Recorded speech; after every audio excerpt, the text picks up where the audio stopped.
Namaskar. We are continuing with 16 points, and today it is fifth point called Vyapaka Shaucha. Shaucha means cleanliness and Vyapaka is thorough cleanliness. Cleanliness is very important for the mind, for the meditation. It creates the state of saintliness, the state of calmness.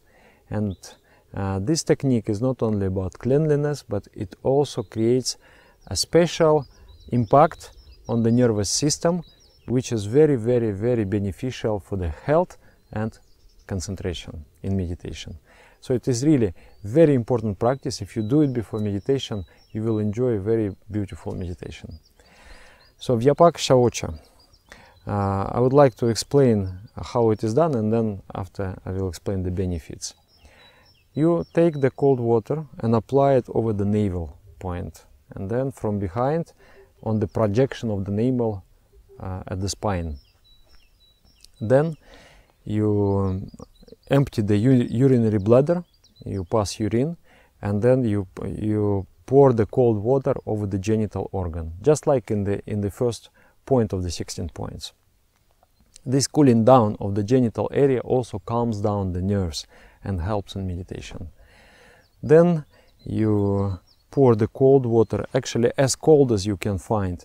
You pour the cold water from elbow down, the hands, and then from knees down, the legs. And then you wash your neck behind the ears, and then you take some of the cold water and keep it in the mouth. And while keeping the water in the mouth, you splash at least 12 times in the open eyes. So this is the complete technique of Vyapaka Shaucha. Actually, I have explained in the basic course of meditation. It is so important, so it was included in the basic course. But now, in the framework of the 16th point, I'm explaining again. Okay, what are the benefits? The navel. The navel is the heat factory of the body. If you apply the cold water, the nervous system knows, okay, now I'm really going to get cold. So the body prepares for that impact of the cold, and you are not going to get sick. So in any circumstance, you are not going to get sick. So that is important to do, and also it calms down this center. Actually, it creates very extraversual tendencies in the mind. The mind becomes restless due to the impact of this area, of this Manipura chakra. If you would like to know more, you can watch the video on Manipura chakra in the course of biopsychology. And then, okay, the genital organs also, these nerves are getting cooled and calmed down, so the mind becomes more clean, more soft. That is also there. And then the water cools the extremities. When the extremities get cooled, the blood vessels, they contract, and the blood flows out of the extremities into the trunk. So the more nourishment is provided to the internal organs, which is good for digestion, and the more nourishment is provided for the brain, and that cool blood comes in touch with the brain, and it invigorates the brain, and you feel much more fresh and alive. That is very important. And then finally, while you keep the cold water in the mouth, you are cooling down the head, and then you are splashing in the open eyes. That splashing is done to trigger the diver's reflex. Diver's reflex is if I jump there in that river, when my face is touching the water, the nature provided all warm-blooded animals with this diver's reflex. To save the oxygen and to stay alive longer, the heartbeat slows down, and respiration rates also slows down. And for us, it is just like a mechanical, is a reflex. It is a reflex in the nervous system, but we use it to calm down the heart and calm down the breath. When the breath is very slow, your perception power becomes sharp.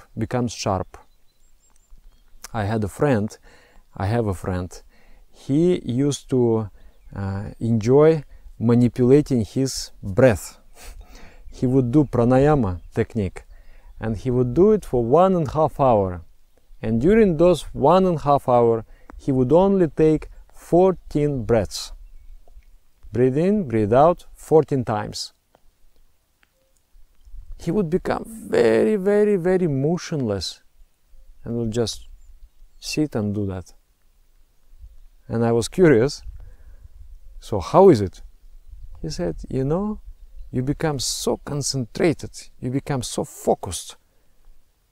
Anything, you turn your ray of attention somewhere, and the thing that you are looking on becomes very clear to you. You understand any idea, anything in this world.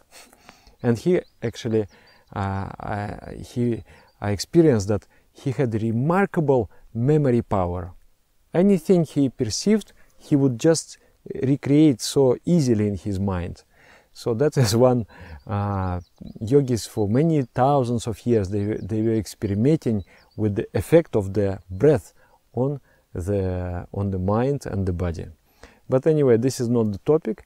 There is a special technique of pranayama, and it has to be learned from a competent teacher. You cannot practice just from internet. It's better not to do because it is a very subtle technique, can be dangerous. But with this technique of half bath, of Vyapaka Shaocha, you can significantly slow down the heartbeat and slow down the breath. And in that slowing down, and in meditation it will also slow down. So in that slowing down, you will find your attention becomes so clear and perceptive. So it is very wise to do half bath before every meditation. Half bath is also good to do, this Vyapaka Shaocha is very good to do before eating also. Before eating and after eating. Because the blood flows out of the extremities and concentrates in the trunk, and it helps to digest the food. If you have that digestive weakness, this will help you to digest the food. And also some people, they feel a bit greedy and they cannot stop eating. And even after eating, they're still thinking, maybe I should eat something more. In that case, if you do after food the pranayama, you are not only increasing the digestion power, but you are also cutting that instinct. You are stopping that thought process in your mind. You don't want to eat anymore. You are just going into the different mood. So that is also good. And it is also advised to do before asanas, before the yogic exercises, because to do yogic exercises, you need to be in a very calm and concentrated state. And it is also advised to do before sleeping. Before sleeping. I thought that if I do before sleeping, then maybe I will not be able to fall asleep, because this is the idea. If in the morning I wake up and I go to the bathroom and make myself fresh, not to sleep, but if I do it now before sleeping, then maybe I will not. But it creates this calmness in the body, it creates the calmness in the nervous system. So you go to the sleep and you are going in the calm state, not in the agitated state. So your sleep quality is much better. Within less hours, you are getting more out of it. So this is also good. And sometimes if I have too much thinking in my mind, if I'm solving some problem, then this splash in the eyes, it helps very much. The mind becomes clear and you sleep just like an angel. So you need to do it 3-4 times a day, actually. 3, 4, 5 times a day, this technique. If you do meditation, then you do asanas, and then you eat. You don't have to do before everything 3 times half bath. No, you just do before meditation, and then you meditate, then you do asanas, then you eat, is enough. Not just before everything. But you do it about 3-4 times a day, and you feel the whole day, you feel yourself very clean, and you feel yourself very focused and calm and concentrated. It is really a blessing, this technique. Thank you very much. Namaskar.